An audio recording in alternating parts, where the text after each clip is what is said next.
Wemtala vimo, vimo, vimo, vimo, wayemazulwini vimo, vimo, vimo, vimo, wasiyapi vimo, vimo, vimo, vimo, isizwe siyaphela vimo, vimo, vimo. When you first heard someone say to you, it's cancer, how did you feel?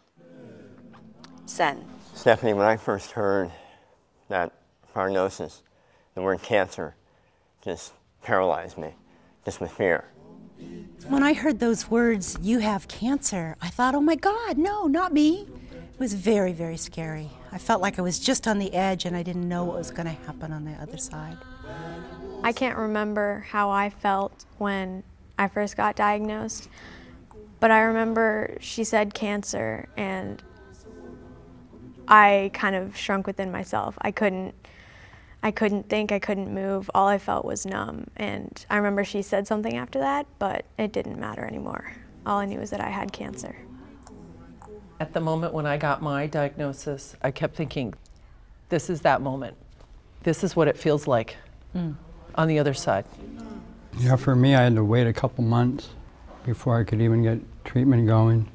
I had stage 4 cancer and they said I had 25% chance of survival. And it was a very long ride home. And that night, my wife and I were laying in bed like a couple of zombies, just looking at the wall. And then it hit me that, no, is the glass half empty or is the glass half full? And yeah, I had that attitude adjustment. And I just flipped it with just like a switch. So I don't have to go to the negative side. It's kind of like Darth Vader, you know, Luke, come to the dark side. I'm going, no way, I'm not going there. And I changed my attitude and I adjusted it. And I told my wife, I said, Jan, I said, those numbers that they gave us at Stanford, they don't exist. And I changed my attitude right then and there and I went forward. Wow. I had a shift in my mind, just that thank God they found it. I had some issues with my jaw, but no idea that I'd have that size of a tumor. So it just immediately switched. And I said to myself, so it was hunting you, now you're the hunter. I really like that word, hunter. Isn't that great? Power. Yeah. When you're having, chemo or radiation each day, there's so much waiting time in that process. And you're slowly watching it, drip in your body. You really need to try and stay positive as much as possible. I think that's where you have to go, is to find the place that works for you. We had a fun group on Thursday mornings, and I've been a clown for about 25 years, and so once I started to lose my hair, I had to keep my head warm with something, so I had all these funny hats. Well, people kind of saw that, and they said, well, I got a funny hat at home, and pretty soon everybody would come in with all these funny little hats on, and we all sit there for however long. That was what surprised me when I lost my hair, is how cold you get. Obviously, all your heat is going out through your head. Yeah. And so somebody I work with had crocheted me all these little hats. And I was thinking, it's the summer, I'm never going to wear them. But it's like, wow, I wore those hats in bed at night. It was great, because you don't realize how cold you're going to get, I love the questions when I started wearing a wig that would come to me while I was sitting at chemo or anywhere else, and the people really want to know where I got my haircut. Oh, and I love that haircut. Where do you go? Well, what should I say? Yeah. It's very expensive. Yeah, lots of chemicals. Actually, one of the first couple words out of my mouth after I could speak, after I had learned I had cancer, was, can I have a blue wig? So. Yeah, I got a long electric blue wig, and whenever I was feeling sad or whatever, I'd put on the blue wig and I'd go out in public and everything would be better, so. That's great, just go with it. Yeah. Just go with it. Exactly. I think it's important to remember you can have fun, even if you have cancer, and it may be a little bit more work some days than others, but for me, it put me in touch with my life force, and I felt like I was still me, even though I looked different and I felt different and I was going through this scary experience. I felt like all I could think about was cancer. Like, what did I talk to people about before this? I knew I had everyday conversations, But what did I actually talk about that didn't involve cancer? Because that was all encompassing in my world at that time. I think the idea that other people are going through this, I'm alone. For me, I wasn't really sure, like, if I could help my mom in any way. I didn't really know anybody who had cancer, and I didn't know anyone who really knew anything, and I don't know, it was kind of weird to feel isolated like that, I think. I was surrounded by good friends who were also nurses. I think several of us are nurses, and so I had that support locally. All three of my sons live in and outside of the United States, so the computer was really our big source of information. It was about my first diagnosis, what does that mean, Mom? My second diagnosis, what does that mean? And then we were able to use the computer and educate ourselves. I know the computer's a double-edged sword. It can One be. of my friends told me, whatever you do, do not Google breast cancer. Don't look it up because you'll be terrified. You know, there's too much information and it all seems to be bad news. And Yeah. so I went to a support group thinking I'd find some answers, and I just found more people with the same questions as me, and I didn't want to deal with their questions. You know, my questions were my own kind of thing, and they were enough. I remember one of my daughters said right away, you know, who's going to walk me down the aisle? I had young children, and it was devastating for me to imagine that my children would grow up without a mother.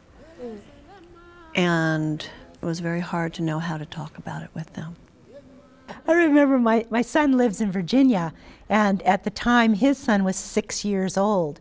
So he sat down with the little 6-year-old grandson and says, Grandma just got some very unsettling news. She has a disease and it's going to take very strong medicine to cure the disease. And little Max was just starting in the 1st grade, and he says, oh no, Dad, she doesn't have swine flu, does she? Which was kind of some comic relief for my son. You know? I personally think that cancer is so devastating that a lot of people don't know how to handle it, because there's so many people who have died of cancer in our lives that as soon as you hear someone's got it, you don't know how to relate to them. And I've had friends of mine who literally, I mean, yeah, they couldn't communicate with me anymore. And that was very devastating, but I had to understand from their side how, you know, how hard it is. And you have to accept that and let it go. You can't get involved in other people's arguments and other people's fights. You just have to deal with yourself. And now it's like, you know, that whole thing of don't sweat the small stuff. I don't get into that anymore. After you've been to the diagnosis, it's all small stuff. Yeah. It's all small stuff.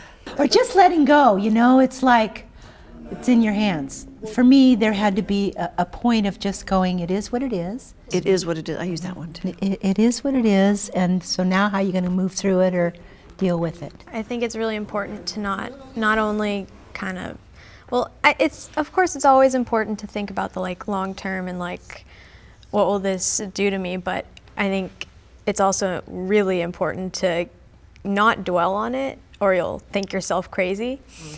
And I think it's good to think about day to day, okay, today I have a blood draw and an MRI, and I'm gonna get through the blood draw, and then I'm gonna get through the MRI, and then I'm gonna go play guitar, or I'm gonna go play cards, or I'm gonna go read a book, or... I think one of the things that people are always scared of with cancer is, am I gonna be in pain?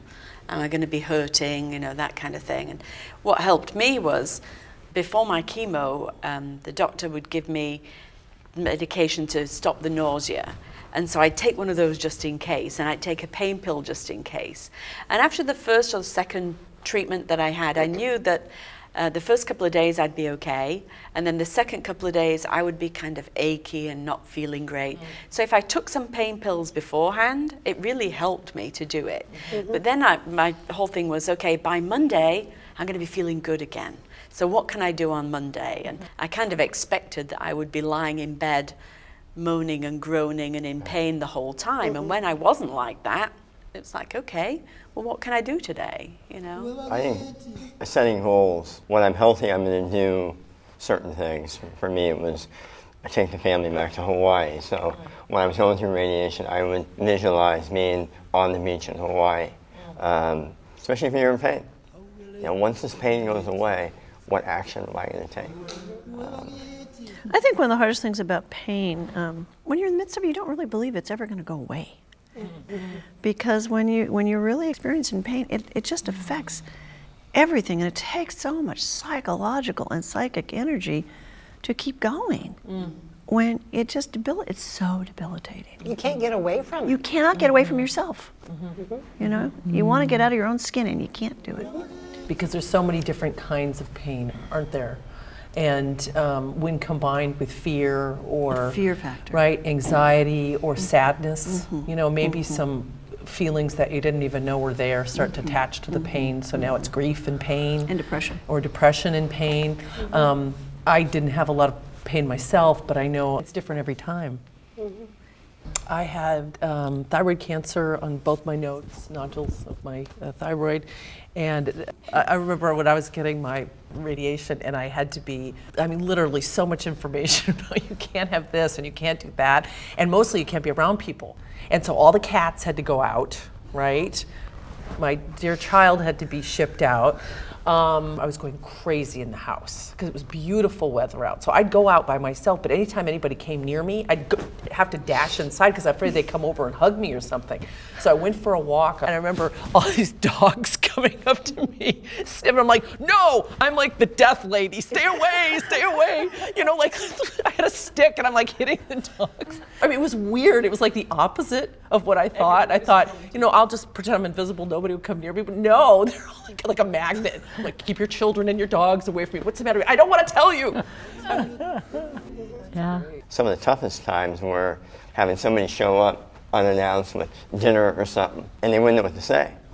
Your family and friends are going to want to do something for you, and they're going to offer, and what they really want to do is cure you, but there's no way they can cure you. So if you allow them to help you, they feel like they're part of the cure. I think if you care about someone who has cancer, the best thing to do is to just believe in them and make them feel like they're going to make it, and give them as much love as you can.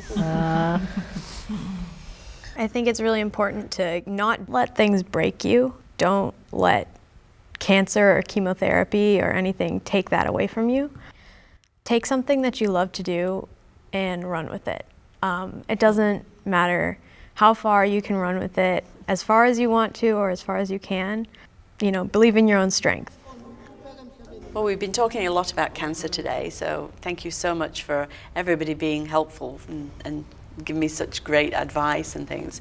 Everybody in this room is a fighter. I want to thank you guys for sharing all your experience, strength, and hope with me. Bye, everyone. Thank you. Bye, guys. That was fun. Bye-bye. Wemtala vino, vino, vino, vino, wasia.